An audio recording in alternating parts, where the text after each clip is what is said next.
Бишкектин 1-май райондук соту бүгүн 18-октябрда мурдагы вице-премьер-министр Дүйшөнбек Зилалиевдин ишин кароону улантып чечим чыгарды. Ага ылайык Зилалиев күнөөлүү деп табылып 3 жылга шарттуу кесилди. Зилалиев сот чечими боюнча комментарий бере элек.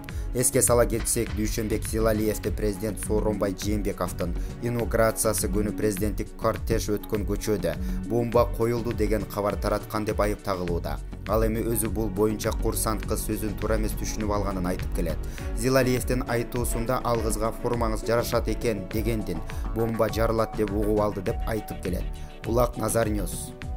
Зилалиева Дүйшөнбека текшерилет признать виновным в совершении преступления, предусмотренного частью 1 статьи 228 Уголовного кодекса Кыргызской Республики, и назначить ему наказание в виде лишения свободы сроком на 3 года.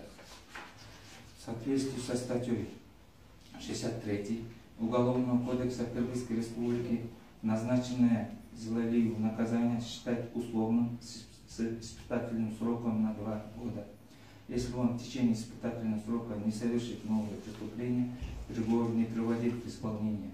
Обязать Зилалиева встать на учет по месту жительства в уголовно-исполнительную инспекцию государственной службы исполнения наказаний при правительстве Кыргызской Республики.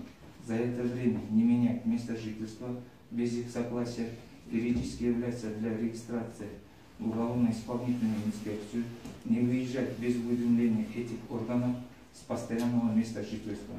Меру пресечения Зилалиева оставить прежней в виде подписки о невыезде. После выступления приговора в законную силу отменить. Вещественные доказательства. Компакт-диск с видеозаписью из филиала банка КСБ 1 штук, компакт-диск с аудиозаписями 1 штук хранить в пределе